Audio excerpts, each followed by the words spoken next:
can't get drunk while we're talking about Disney films. Why not? I'm drunk. God damn it, guys. Hey, we're two fat guys. And we just watched all of the new Disney stuff. We're almost done with this. All of the Disney. We are dangerously close to being done with this at this point. Yeah, this was a long marathon. So we just finished the John Lasseter era, as you call it. know that. Yeah, now as I said before, John Lasseter rejoined the company in 2007. So starting with Meet the Robinsons, he actually had a hand in some of the films. But at those were in production. Those had significant work on it. So he was able just to guide that a little bit. And then Bolt, he got it a little more. But they still weren't wholly his own. The first one that came out that really is sort of a John Lasseter product. Like from start to finish. From being creative head, is Princess and the Frog in 2009. And then going from that, we've got Tangled, Winnie the Pooh, the new one, in 2011, Wreck-It Ralph, and Frozen. And just sort of harkening back to the Renaissance era, that was 2009, 2010, 2011, 2012, and 2013. So the backup. And then this year they've come out with another one, Big Hero 6, which is so sort of they're running at sort of full speed again, pumping out these great movies year after year. So Princess and the Frog, holy hell, this movie! Boo, terrible. Okay, name the bad things about this movie.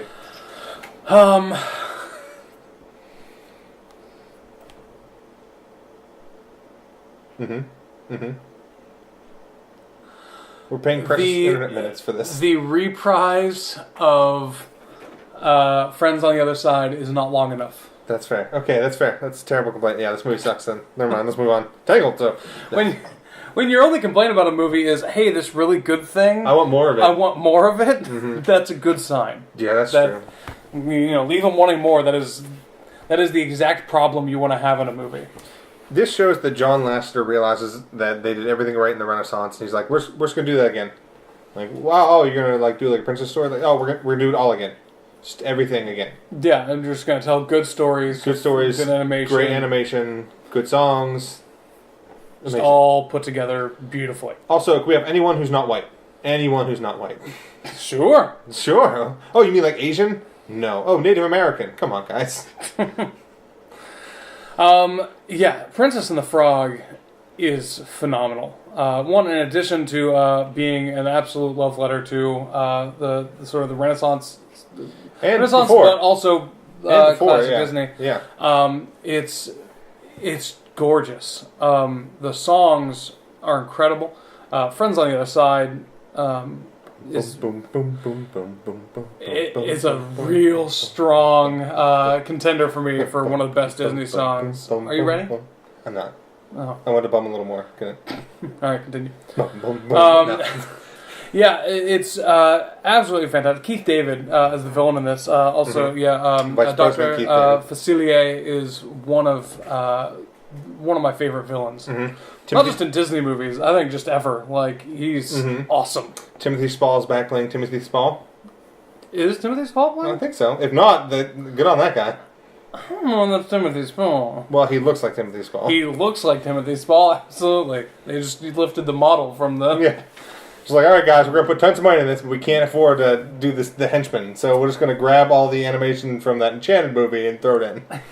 But the new setting, the bayou, is gorgeous. Which, once again, so when we talked about other films, now granted they did some bayou in The Rescuers. Yes, but also different era. Yes, different era, so the animation's much higher quality than it was on the original Rescuers. Yeah, so this we get like the big paddle boats. It's... Oh man. This movie is so good. The anthropomorphized animals is back in full force. Ray is the lightning bug. Who's in love with the moon? Who's in love with the moon. Evangeline. Or was it the star? It was the star. It was the North Star, because he becomes the star at the end. Oh, alright. I'll buy that. I think. I'm pretty sure it's the North Star. Anyways, moving on. A celestial body. Yes.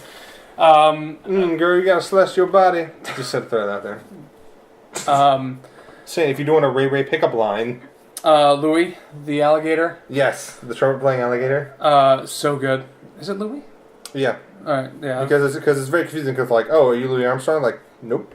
Well, as soon as I said Louis, my brain was like, you mean King Louis from Jungle Book? I'm like, no, I meant Wait, I don't know. I don't know anything anymore. Yeah. He was fantastic. Prince Naveen. Yeah, Prince Naveen is good. The main the main character first. Tiana. Yeah. I was like, I don't know who you're talking about. My brain was like Tiara, and I'm like, that's not it. Okay, that's fair. That's a fair one because your brain's like, what's that princess name? Tiara. That's not it. That can't possibly. I'm associating that with something else. So. Almost There. Oh yeah, the Almost There. They go this great Art Deco style. So it's like it's still in her imagination. It's her wanting this. So it goes like this high life roaring 20s style graphic Art Deco thing, very reminiscent of sort of the medieval graphic in Sleeping Beauty. Sort of the not board like it's more. This is more Art Deco than sort of that medieval print style, but. It's not as bordered. It's highly stylized, and it just goes into it for that one song. It's amazing. Yeah. And so and Tiana is the only character in that. Everyone else is just kind of random extra mental image people. Mm-hmm. And so you don't have to stick with that style for the whole movie, but you get this wonderful number that is in her imagination what she wants, how she's almost there, and then you get the good reprise of that about how she was almost there. Yeah, and then we get the just can't wait to be king of this one, which is Dig a Little Deeper. Yes, the visuals on that one. Remember at the end? Which one's that? That's the Mama Odie. Oh yes! Oh, so good. It even ends with her standing on like flamingo and like just stacks of animals. I'm like, okay, this is just can't wait to be king. No, yeah, that one's real solid. But just everything from this movie, the fun take on the Frog Prince story. Yeah, it was a smart change around because, like, okay, the Frog Prince is not a super long story to tell. Also, the princess is not very important. Like, at least from what I know, the Prince and the Frog, it's like not a long story. It's not involved. The princess is kind of just a shallow person. So this giving them depth to all the characters and giving them reasons and motivations. Very well adaptation. Smartly renamed Princess and the Frog after people were offended that the first Black Princess was the Frog Princess.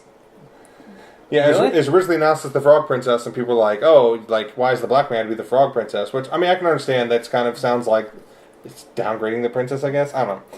I mean, I've not heard that. I think it's it's maybe. I like the Princess and the Frog. I think both of them are. Yeah, I like the Princess and the Frog better as a title. So I think that works. Even then, I like the Frog Princess as a take on the Frog Prince. Like just. Which is basically the idea of it. Oh man, the best friend whose name escapes me. However, also with this title, The Princess and the Frog, you get to hide the twist. The twist, yeah, which is smart. But we haven't talked about John Goodman or his daughter. Oh, the best friend. Yeah, no, they're solid. Like real good supporting characters. She has like her mother was her mother was a seamstress for this rich family. Yes, and so she basically grew up with this rich girl, and that's her best friend. And it's great because they show like people from very different classes being friends and like not even thinking about why it would be a problem or why it would be different or any issues. So that was really cool to see. This movie is just phenomenal. Yeah, it's and really emotional. Man, you feel for the end once they get that third act, all that stuff. It gets Yeah, this one I'm not sure. I know a lot of people who missed this one, so I don't want to say too much about this one. Yeah, it's really good. Definitely. Oh man, yeah, we can't talk about that. Yeah, we won't talk about that. There's no reason to talk about that, but it'll get you. In a good way. Yeah. In a way that I'm glad that they were brave enough to stick to. If you haven't seen Princess and the Frog, maybe it's because you saw Chicken Little and Home on the Range. And if so, that's fair. I really can't argue with anyone seeing Home on the Range or Chicken Little and going, well, I'm done with Disney forever. Like, I can't... Pack it in. We had a good run, Disney. I'm an adult now, and I'm never going to like you again. I really can't argue with that, but go see Princess and the Frog. Holy hell. So, Tangled. You had not seen this one. I had not seen this one. Yeah, I saw this one. I really enjoyed this one. Mm-hmm. Well, really fun characterization, I think. Yeah, of Rapunzel, especially as she's leaving the tower for the first time, and just how she was stuck between the that sequence. Yeah, there's great sequence of 30 seconds to a minute sequence of just alternating scenes. Really excited, and then just quick cuts of her depressed, excited, depressed, and then the whole time Flynn is just there, like, oh, like why? TV's Chuck? Yeah, TV's Chuck, just TV's chucking it up. Yeah, great. The horse. The horse is phenomenal. Tangled, Yeah, as all Disney horses are amazing. I can't think of a bad Disney horse. Even Home on the Range, the horse was good. Yes. Yeah, the Home on the Range horse was one of the good things about that. Not as good as the pigs, but what can you do? What are you gonna do? Yeah. But yeah, again, Disney animals have always been good, but their horses especially they have a lot of character. Of something that is probably one of the hardest things to anthropomorphize. Because a horse is very different from a human. Mm-hmm. Like, you can kind of see humans in a lot of other things, but but horses. Because basically you can't rely on walking on 2 feet. Because with a mouse, okay, if I have a mouse walk around 2 feet, it's easier to do that than a horse walking around on its hind legs. Exactly. For the rescuers, you have mice wearing on their hind feet wearing clothes. That's super easy for me to see people done. Boom. You can't have a horse on its back legs wearing horse. That's a terrifying mental image. Yes. I mean, I'd be pretty horse good. lawyer. It'd be a pretty good bit in a movie, but horrifying nonetheless. Can we get animators to do a web series, Horse Lawyer? Sure. I object. I haven't seen BoJack Horseman, man, though. Maybe they do that a little on that. That's true. I haven't seen that. I keep getting recommended it. But Tangled, I'd heard it was bipolar. One of the knocks I heard against, it's good, but it's it seems as if this was one that John Lasseter had sort of only worked on half of, which I didn't find when viewing it. This is what I heard before, and they said, so parts that are really good, and then parts that are just eh. I enjoyed basically all this film. The Mother Knows Best song, I feel like, is overrated. I wasn't crazy about it. There are good things to be said about it. There are good things to be said about it. I think it's a little too madcap at times. And, I mean, it has the, much like all the classic Disney films, that you do just, you can't marry someone you just met, even though they don't get married or whatever. It's it's a love story with of course this handsome man and this princess meet each other. Though in her defense, that's literally the first guy that she's ever seen. That's true. She hit puberty, and then that's the first guy to see at puberty, so that's fair. Also, the chameleon is amazing. So good. Yeah, as the little wacky sidekick. Real good comedy bits with the chameleon. Plus, it's a great idea that's her only friend because he's the only one that can hide from the mother. That she would get rid of all the other animals because she had to hide when she was coming. Mm-hmm. That's that's smart. Because you could just have a chameleon, I wouldn't really question it, but they gave it a reason that it is a chameleon. Mm-hmm. I can't remember. God, I'm bad at remembering song names. I See the Light? No, in the bar with all of the big tough thugs. I Have a Dream. Or Find Your Dream, or Find Your Grail, or I Have whatever. A Dream. I really like that sequence. It's fun. My biggest complaint about it is okay, I've seen this joke before where big and tough guys are actually soft and sensitive, but I mean that doesn't mean they didn't do it well. They did that well. There's just, and also my other complaint is that they messed up the part with Flynn. They could have animated Flynn a little better because they do this great part where he's whoa fellas, I don't sing, and then just 1,000 swords are pointing at his neck, and then it cuts to him dancing on a bar, and they should have stayed in frame and just have him with the sword still around him dancing which is fair, himself. but yes. But I mean these are small nitpicky things. Yes, absolutely. It was enjoyable. I like the opening number too. It's a lot more poppy. I could see people complain this is. But again, remember, back throughout Disney's history, Disney is aping the pop styles of its day. That's true. Well, and this just came out in 2010. Yeah, so except for Princess and Frog, which did hey, let's do New Orleans jazz because of course. Oh man, the songs in that are so good. It's true. Randy Newman, who grew up in New Orleans, I Newman? I didn't know that beforehand, but listening to it, I was like, "This Randy Newman." These songs are too good, mostly because and too authentic sounding. I'm like, I bet he grew up around or near New Orleans. And I looked it up, and it's born in L.A. And I was like, "Fucking really?" And then I looked at his bio, and it's but when he was 5, this family moved to New Orleans for 10 years. I'm like, there it is. Talk about demos I want to get my hands on. If I were a human being, I'd break to New Orleans. I'd blow my hole so hard and fast. Oh man, I want that so much. Yeah, that's fair. But Tangled, so Tangled, I could see, because of the pop music aspect and because they cast Mandy Moore, I could see people being oh, this is just pop music. But I really enjoy it. I'm curious what adolescent girls of that time think of that. That's true. I wonder if they have the same impact as that as Ariel on girls our age. Exactly. Yeah. That's Belle and Jasmine and all them. Yeah.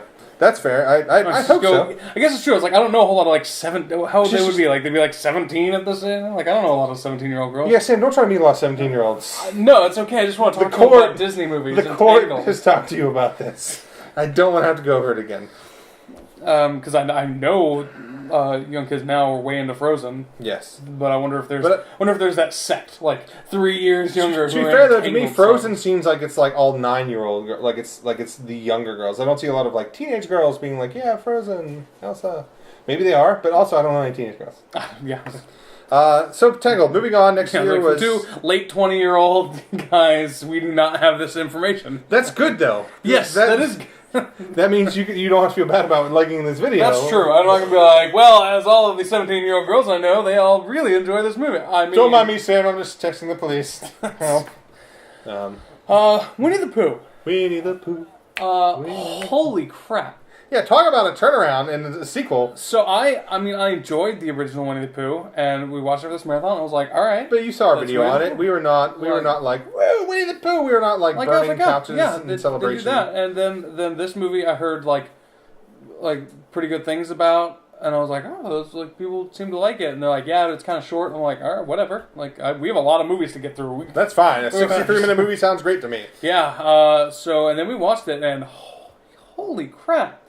Really good. It is really good, and it has pretty good. It has the feel of the way the new The Muppets movie. Yes, it is basically like, just The Muppets, where Jason Segel and his friends like made The Muppets as a love letter to they grew up with The Muppets, and so they wanted to write a movie about the Muppets, and they were also really good writers, and they made it fun, and they were also passionate about the source material. So basically there were a lot of like references, like, okay, the show, they love the characters, but also it was a new story and also a self-contained story that was well-structured.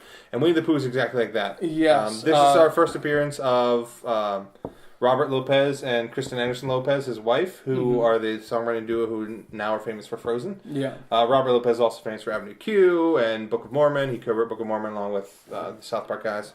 But they did the music for this, including they rearranged some of the old songs, but they also wrote several new songs. Which they're so good. Nice and quality. The Baxon song is fantastic, and I love the animation on that. Yes, it goes to this like chalkboard style. It looks like chalkboard. It's like these felt markers apparently on thick paper to make it look like a chalkboard. Man, which is a great discovery because it looks like chalk. It looks like they just erased every time and just like. All right, take a picture. All right, you're gonna erase. No, take a picture. It's done really, really well. Mm-hmm. But also they do some fun things with the narrator. Mm-hmm. Where in the original Winnie the Pooh, you had a narrator, and like the whole thing was kind of in the book. Yeah, and that was really sort of to bridge. They did a couple things with that, but so many times did they use that device. First off, John Cleese. Yes, John Cleese as the narrator. So big plus in our book because we're massive nerds, as you might have noticed. What? So they do a lot of fun things with that. Like at one point, like they're stuck in a pit. And like Piglet has knocked all the letters into the pit. Like knocks all of the letters from the book into the pit, and then they climb the letters from the book up out of the pit. And I'm like, that's great. No, it spells a word. I think it spells ladder or something. And so like he reads it like as they're climbing up, and like that's genius. Yeah, it is. A lot of that is fantastic. When they're all trying to figure out who the winner is for finding Eeyore a new tail. Yeah, is a great sequence when they're all just like shoving things on Eeyore's butt. Like, and the song that they keep going into when someone wins and then they don't. Yeah, like someone's the winner. It's big. And then Eeyore does like a sad version of it when he comes the winner. Yeah. Yeah. Oh, it's great depressed Eeyore. It's because there are little plots like finding Eeyore this tail, but it's all much more contained as subplots within the main plot. Yeah. Of Christopher Robin, sort of, it's Pooh needing honey. And so that leads into Christopher Robin going to get him some, and then Christopher Robin is gone, so then they're all concerned about him, and sort of the tail runs the subplot throughout it, and a lot of what I read online is completely true, and I didn't feel that because we're in the middle of a marathon, but they said like, yes, like it's really good, and as soon as you get really into it, it's over, because it's like a little more than an hour. Yeah. Which was the perfect length for us. Yeah, for us it was great. We watched like 2 other movies that day, and maybe more. We did a lot. We did a lot of maybe some days towards the end. But yeah, it was really stellar. And the Everything is Honey. Everything is honey. Yep. Everything is cool when you're Winnie the Pooh. Everything is honey. That's for Piglet too. I don't know. That's not that song. But yeah, the new Winnie Pooh. If you got an hour to spare, knock it out. Give it a watch. It's good stuff. Craig Ferguson is the owl. He nails it. Yeah, they bring back some people who have done the voice for like Jim Cummings. who've done it recently for other things, but then several new people. Christina Lopez is Kanga. She's Drew's the little one. I know, but which one does she do? She's Kanga. Does she do Kanga? All right. She's an adult. So you can adult females can do young kids. Name and okay, that's right. That's fair. But yeah, good stuff. So as two nerds who like movies and cartoons and video games, are you a fan of Wreck-It Ralph? Anything about that movie appeal to you? I may have dressed as Wreck-It Ralph. We begged you not to. We begged you not to. This Halloween, okay. and my girlfriend was Vanellope von Schweetz. So yes, I'm a fan of Wreck-It Ralph. I would watch this movie just for the support group for villains in the beginning. Like, if it was that and then like 2 hours of pure crap, I'd still watch it. Yeah.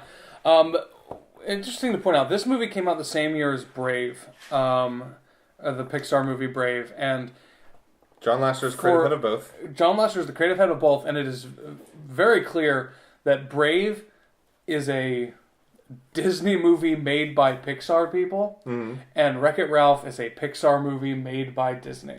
I think it was good for both the studios. It kind of forced them both to broaden their horizons. And someone I was talking to earlier said that they felt that had an effect on both movies, that it made those movies not as good as they could have been.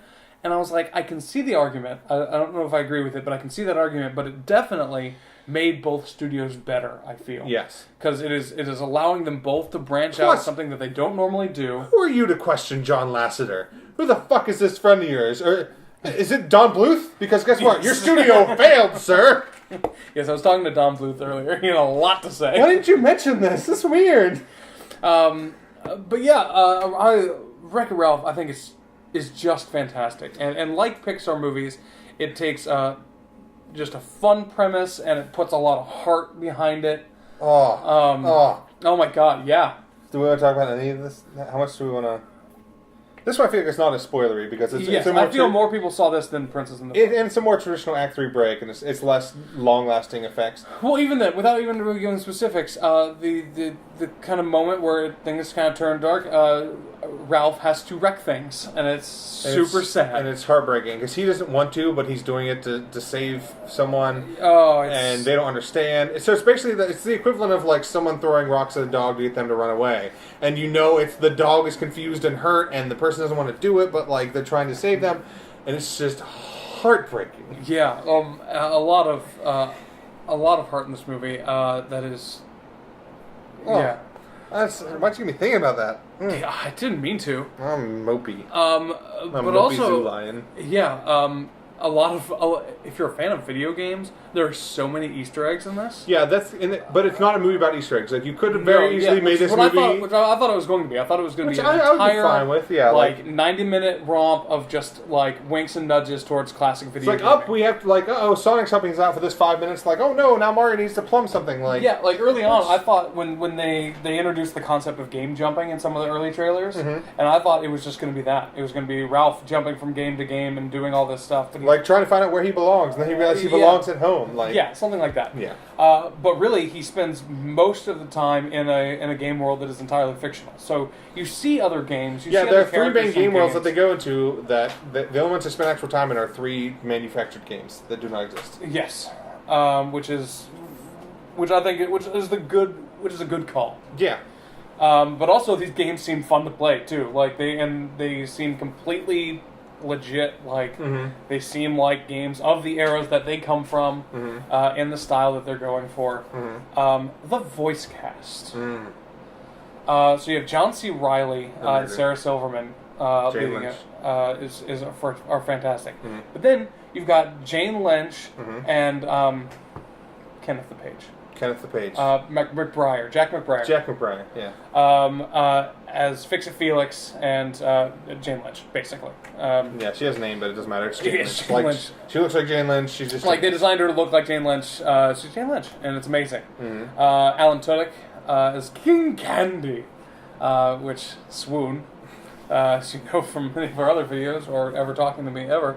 Alan Tudyk Wait till is Fred my Savage favorite. gets here. Fred Savage. What? Oh my god! He was Sonic. That's not true. Sonic didn't. Is he in there? He is. He does a voice. He's the right. one. He's the one that gives you the exposition of. Remember, if you die in another That's game, right, he's the you ad. don't regenerate. That's right. He does the ads. Like Robotnik's in the group, I remember. Yes, Robotnik's in the group. He's based on Teddy Roosevelt. Fun fact I learned today. Nice. Dr. Eggman? Yeah, and in the original concept art, he was dressed up like a bee. And it was like, cause in the article I was reading, it's like, it's nothing more horrifying than Teddy Roosevelt dressed up like a bee for no reason. Oh, he has reasons. He's just not telling you. Oh, God. Why, Teddy? Why? But yeah, this movie just, it does a lot right. And it has the amount of detail that you're used to from a Pixar movie. Mm-hmm. In, like, how the Nicelanders move. Yes. They move in a very 8-bit style, or 16-bit style. Mm-hmm. Even when they're fully realized.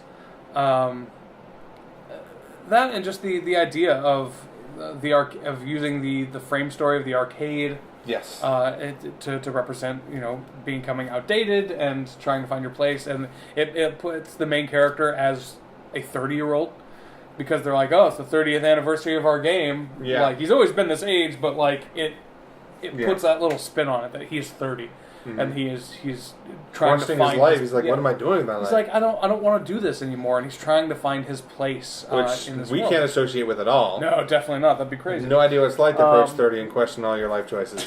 Zero experience with that. Yeah, that's crazy. So, but it's a delightful film, and also, and you don't have to be a huge video game nerd to enjoy it. It helps. It helps a lot. If you are, but it has a lot going for it that you don't. Here's the thing: I think you'll appreciate Pixar's influence more because I think the Pixar influence of this is all the little touches, all the little video game details. That sort of stuff Pixar do, but the character stuff is all Disney. It's all pure heart and Disney. So that stuff you'll appreciate no matter who you are. So the core story you'll still really like. Sarah Silverman does so good in this movie. She does, and normally Sarah Silverman has a very quiet taste. I happen to really like her, but I have no problems with her being like, I don't care for her. I can't think of too many instances where I've seen her acting in something that she didn't write. That's true, and she's so also, because of that, this wasn't Sarah Silverman's style. It was just letting her act. Yes. And she does really well. She does do really well. She has that kind of fun, whimsical kid thing, but then when things get serious, you believe it, and it was shocking to me. Yeah, you feel pain in her voice when you need to, and you feel excitement when you need to. It's very good stuff. Feel biting wittiness when you need to.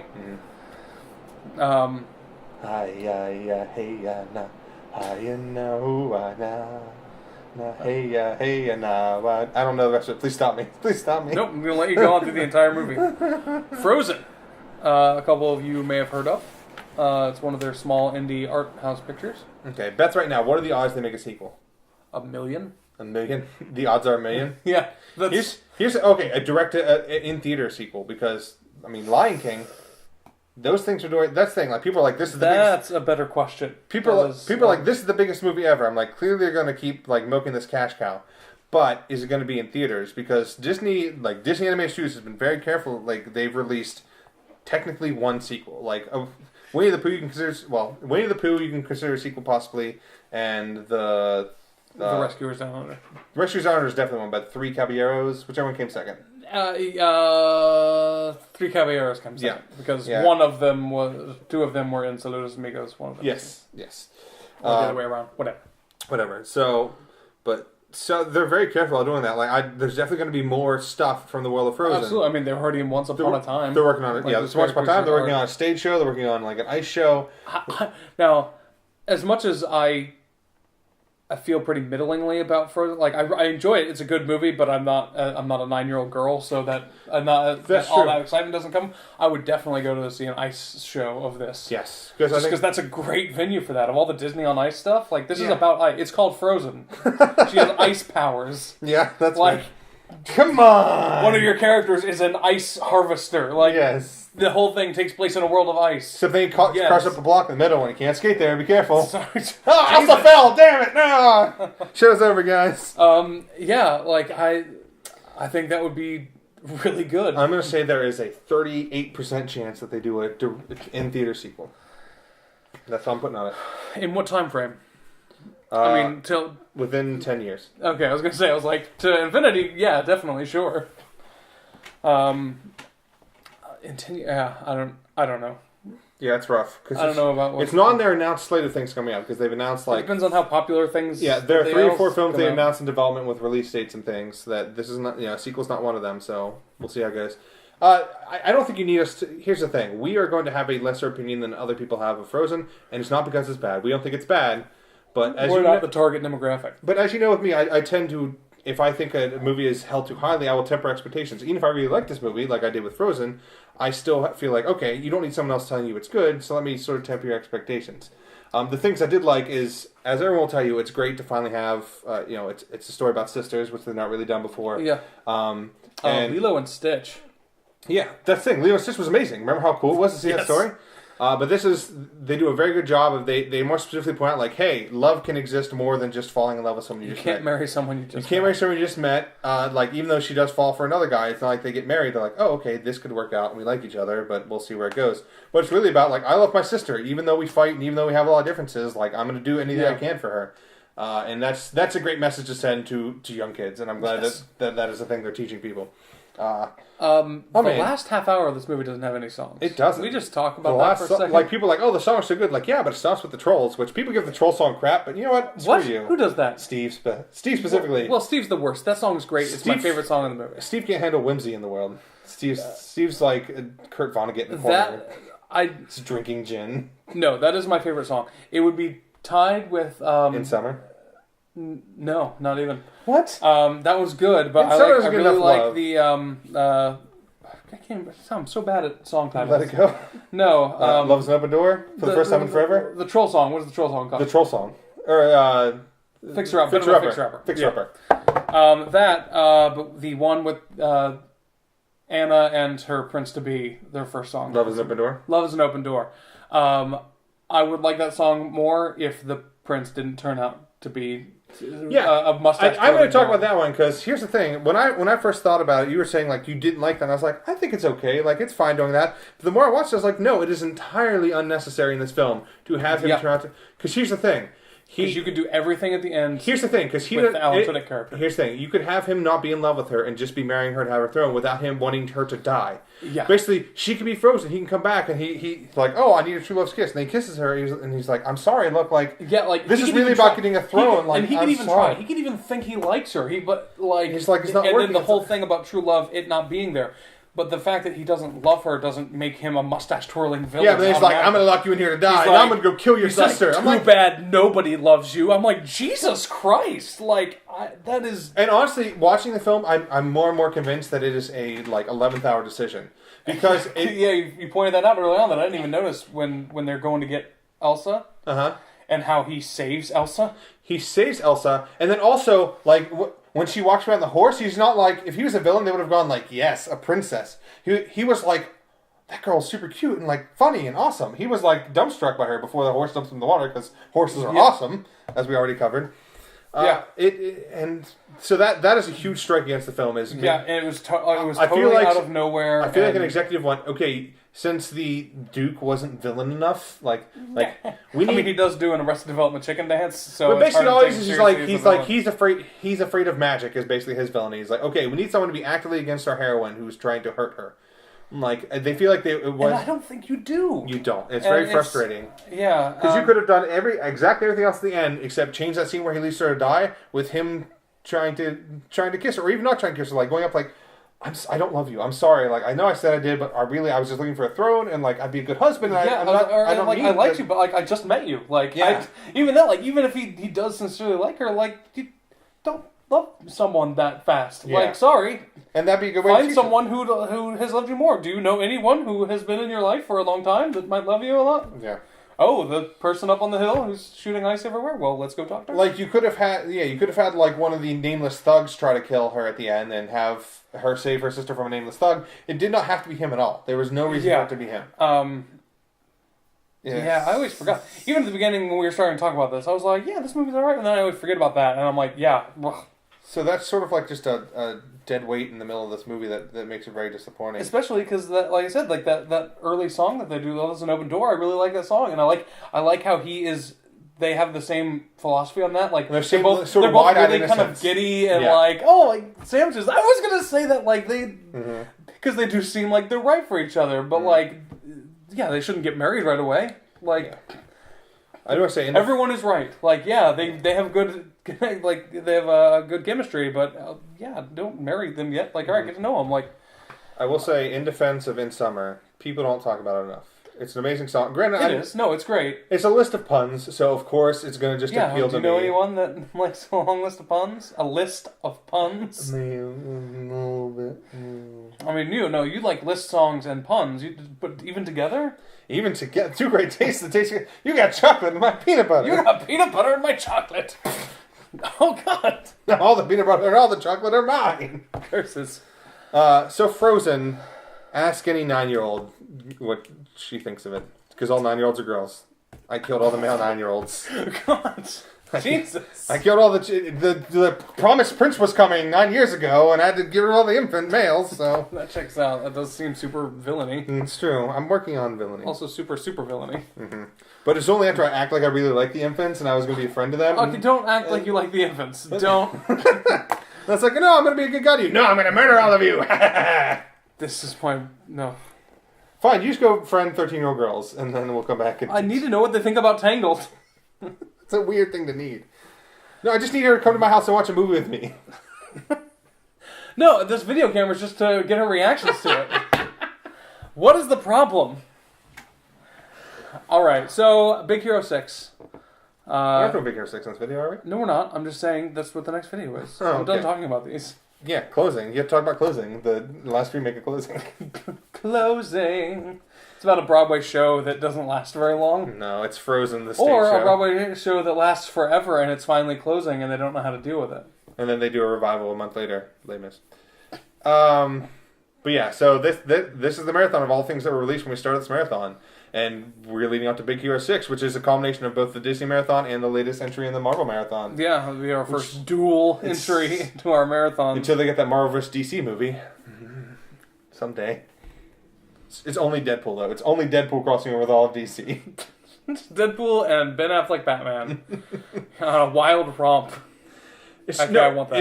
It's a bottle film. It's just in the Batcave, and Batfleck's sitting there being frustrated as Deadpool just keeps walking through the background with different props and making jokes. Please don't touch that. Where'd you get this giant penny? Rolls in the background. God damn it. So Big Hero 6, which is about Batman and Deadpool hanging out in the Batcave together. We'll tell you about it next time. We've been two fat guys. And sorry for wasting your time. Yay. Let it go, let it go. We didn't even say... Oh, I did say let it go. You said the words let it go, but... We didn't talk about it. Good for us. Do we need to talk about it? We don't need to talk about it. Fuck Let It Go. Everyone else in the world has been sucking Let It Go's cock for months. Well, that's a great tag.